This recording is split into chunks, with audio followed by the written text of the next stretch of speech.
ओम नमः शिवाय। भारत माता शिव शक्ति अवतार। ओम मंडली सच्ची गीता मुरली। ओम पिता श्री शिव बाबा याद है।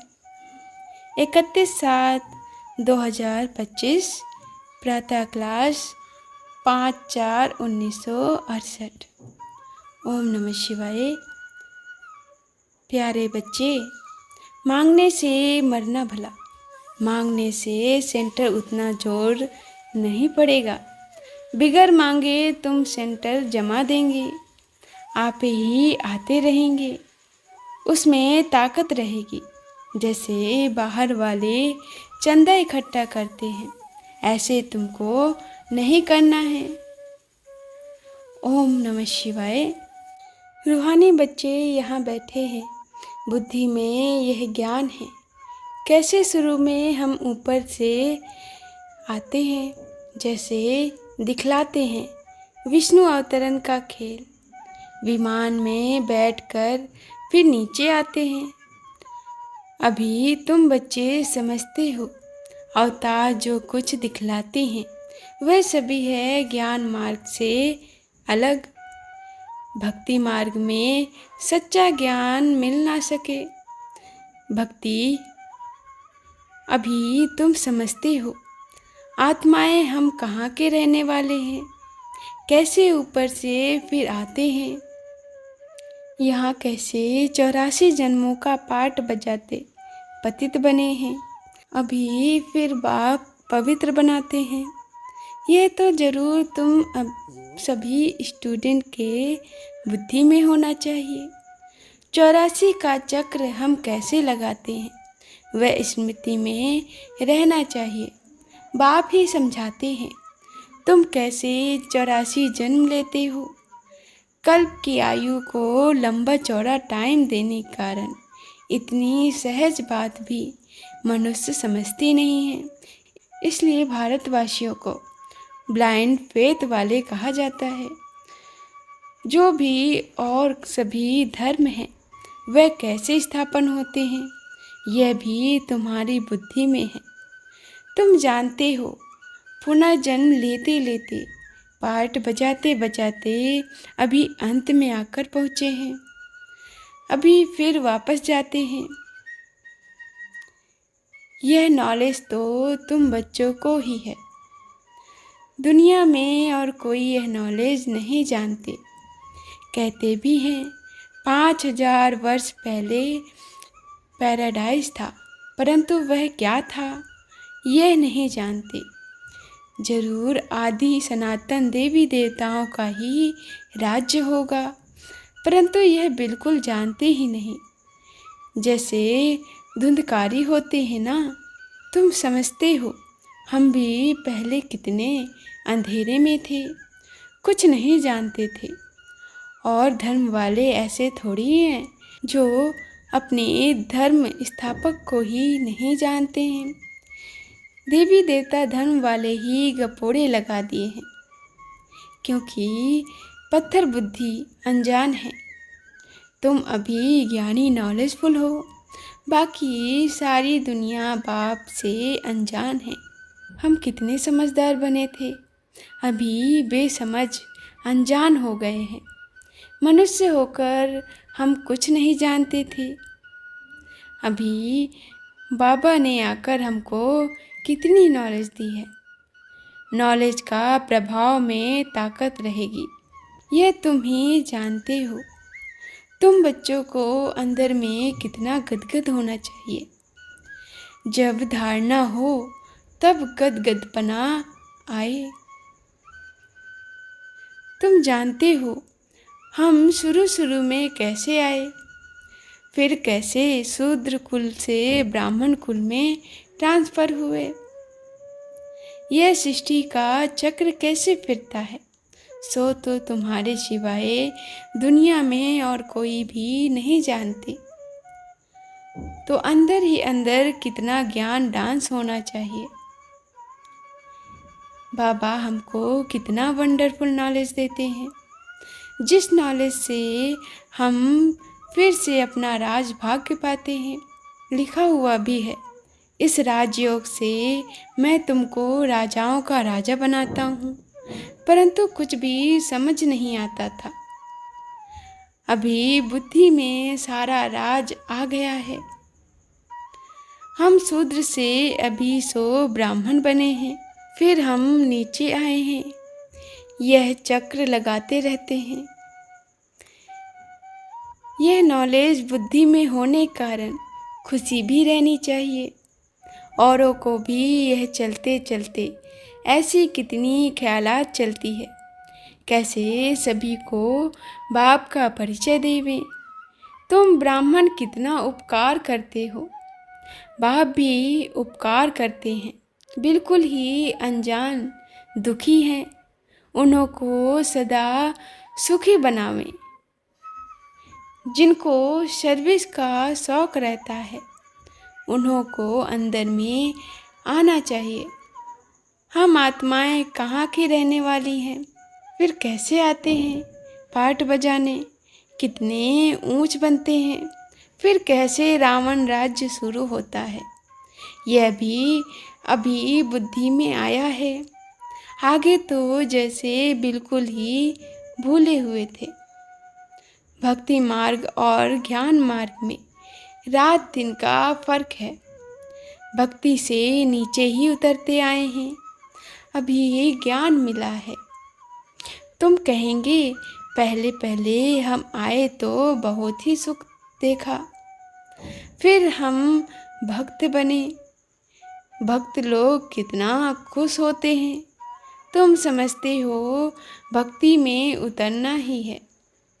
भले कितने भी भक्ति करते करते शिव पर व किस पर बलिहार हो जाएं, परंतु उतरना ही है।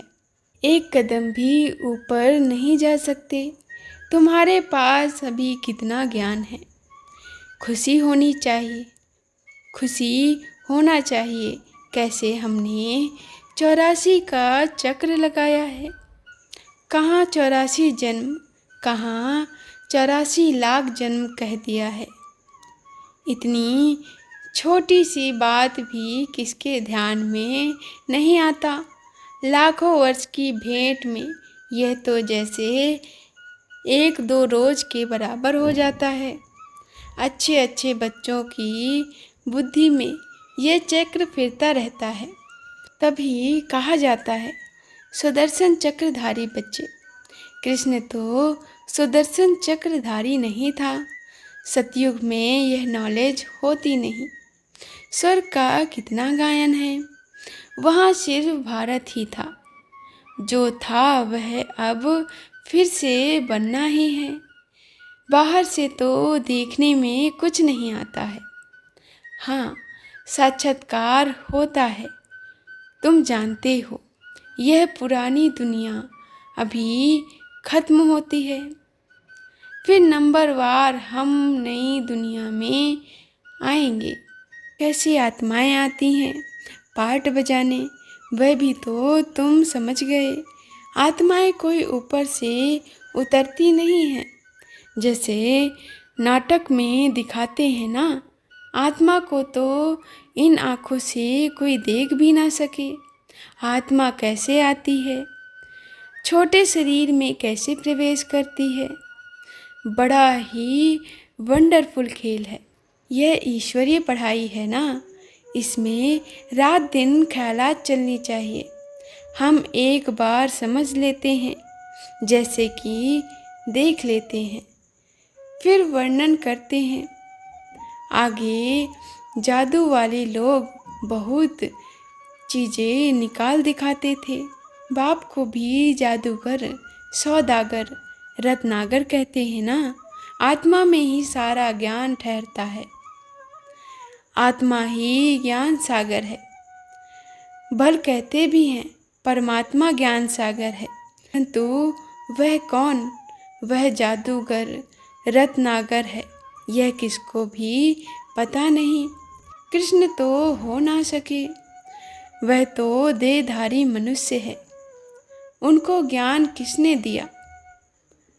तुम श्री कृष्ण के 84 जन्म बताते हो, तो भी मनुष्य बिगड़ते हैं। आगे तुम भी नहीं समझते थे।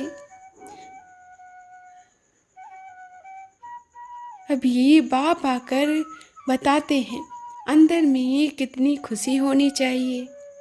एक बाप ही नॉलेजफुल है, हमको पढ़ाते भी हैं। यह तुम बच्चे ही जानते हैं। यह दिन रात अंदर में सिमरन चलना चाहिए। यह बेहद के नाटक का नॉलेज सिवाय बाप के और कोई सुना भी ना सके। बाबा ने कुछ देखा थोड़ी है, परंतु उनमें सारी नॉलेज है। बाप कहते हैं मैं सतयुग त्रेता में तो नहीं आता हूँ, परंतु नॉलेज सारी सुनाता हूँ। वंडर लगता है ना, जो जन्म ही नहीं लिया वह कैसे बतलाते हैं। बाप कहते हैं मैंने कुछ भी देखा नहीं है, ना मैं सतयुग त्रेता में आता हूँ, परंतु मेरे में नॉलेज कितनी अच्छी है, जो मैं एक बार ही आकर तुमको सुनाता हूँ। बस फिर भक्ति मार्ग में पाठ चलता है। तुमने पाठ बजाया, तुम जानते ही नहीं हो, और जिसने पाठ ही नहीं बजाया वह सुनाते हैं। वंडर है ना, हम जो पाठधारी हैं हम कुछ नहीं जानते, और बाप में कितनी सारी नॉलेज है। बाप कहते हैं मैं थोड़ी ही सतयुग त्रेता में आता हूँ, जो तुमको अनुभव सुनाऊँ। ड्रामा अनुसार बिगड़ देखे तुमको सारी नॉलेज देते हैं। कितना वंडर है ना, मैं पाठ बजाने आता ही नहीं और तुमको सारा पाठ समझाता हूँ, इसलिए ही मुझे नॉलेजफुल कहते हैं। तो बाप कहते हैं मीठे मीठे बच्चों, अभी अपनी उन्नति करनी है। अपन को तो आत्मा समझो, यह है खेल। तुम फिर भी ऐसे ही खेल करेंगे, देवी देवता बनेंगे, फिर चक्र लगाकर अंत में बाप से मिलेंगे। वंडर खाना चाहिए ना। बाबा में यह नॉलेज कहाँ से आया? उनका तो कोई गुरु भी नहीं। ड्रामा के प्लान अनुसार ज्ञान आई, पहले से ही उनमें पाठ बजाने की नूद है। इनको कुदरत कहेंगे। कितनी वंडरफुल बात है ना। तो बाप बैठ नई नई बातें सुनाते हैं। ऐसे बाप को कितना याद करना चाहिए। 84 का चक्र को भी याद करना है। 84 जन्मों का राज बाप ने ही समझाया है। विराट रूप का चित्र कितना अच्छा है ना। विष्णु अथवा लक्ष्मी नारायण का चित्र बताते हैं, वही दिखलाते हैं हम कैसे 84 जन्म में आते हैं। देवता, फिर क्षत्रिय, वैश्य, फिर शूद्र और अंत में ब्राह्मण। यह सिमरन करने में कोई क्या तकलीफ है। बाप है नॉलेजफुल, ना कोई शास्त्र आदि ही पढ़ा है। बगैर कुछ भी पढ़े, बगैर गुरु किए इतनी सारी नॉलेज बैठ सुनाते हैं, ऐसा तो कब देखा नहीं। बाप कितना मीठा है। भक्ति मार्ग में कोई किसको मीठा समझ जो आता है उसकी पूजा करने लग पड़ते हैं। बाबा बैठ सभी राज समझाते हैं। आत्मा ही आनंद में गुल, फिर आत्मा ही दुख रूपी छीछी बन जाती है। भक्ति मार्ग में तो तुम कुछ भी नहीं जानते थे। देवी देवताओं की अच्छा महिमा करते हैं, परंतु जानते कुछ भी नहीं। कितना वंडरफुल है। यह सारा खेल बाप ने ही समझाया है। इतने चित्र सीढ़ी आदि के कब देखे नहीं थे। अभी देखते हैं, सुनते हैं तो कहते भी हैं यह ज्ञान तो यथार्थ रीति है। काम महाशत्रु है। कितनी माइयाँ भी कहाँ कहाँ फंसी हुई हैं।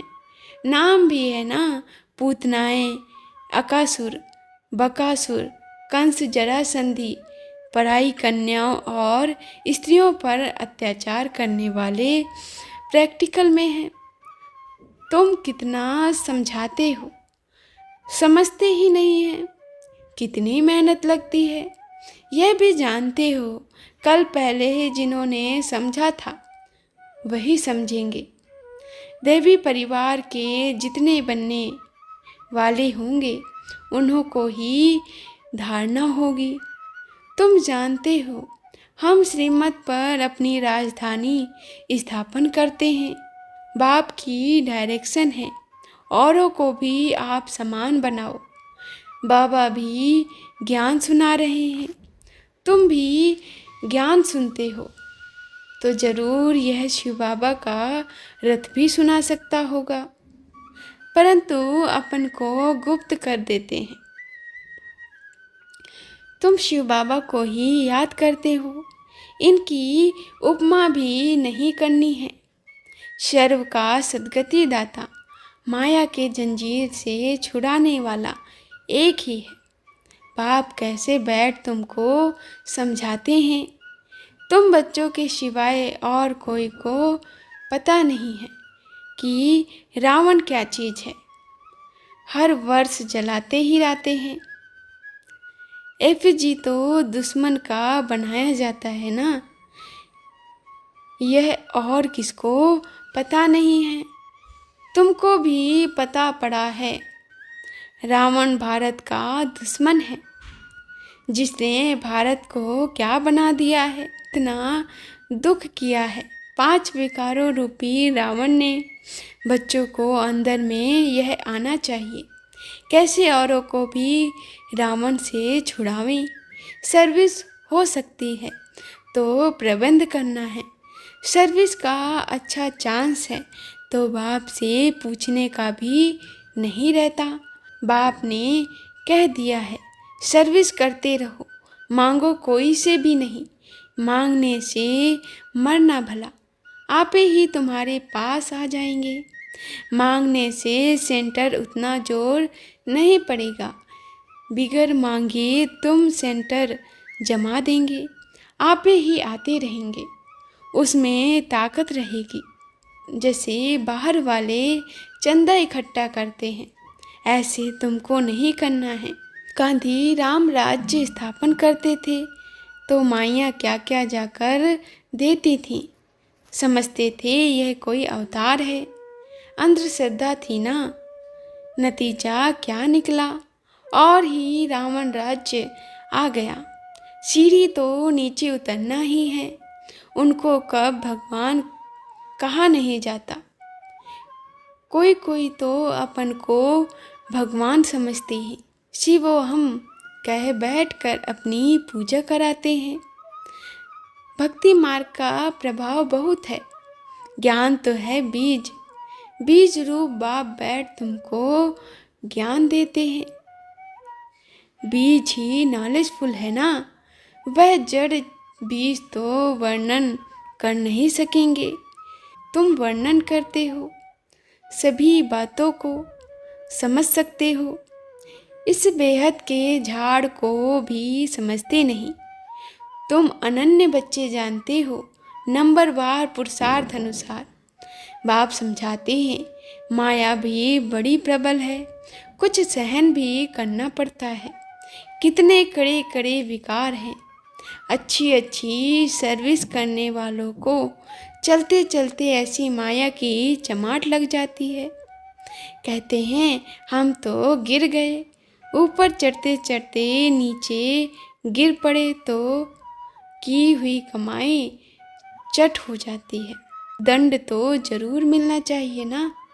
बाप से प्रतिज्ञा करते हैं, ब्लड से भी लिख कर देते हैं, फिर भी गुम हो गए। बाबा पक्का करने लिए देखते भी हैं। उनका कॉपी उनके माँ बाप को भी भेज देते हैं। तुम्हारे बच्ची ने ऐसे ऐसे लिख कर दिया है, फिर कहाँ बुद्धि योग जावे तो उनको यह प्रतिज्ञा पत्र दिखलाना। भगवान को लिख कर देते हैं, इतनी युक्तियाँ करते हुए भी फिर दुनिया तरफ बुद्धि चली जाती है। बाप कितना सहज समझाते हैं। पाठधारी को अपने पाठ का ही सिमरन करना चाहिए। अपना पाठ को कोई भूल थोड़े ही सकते हैं।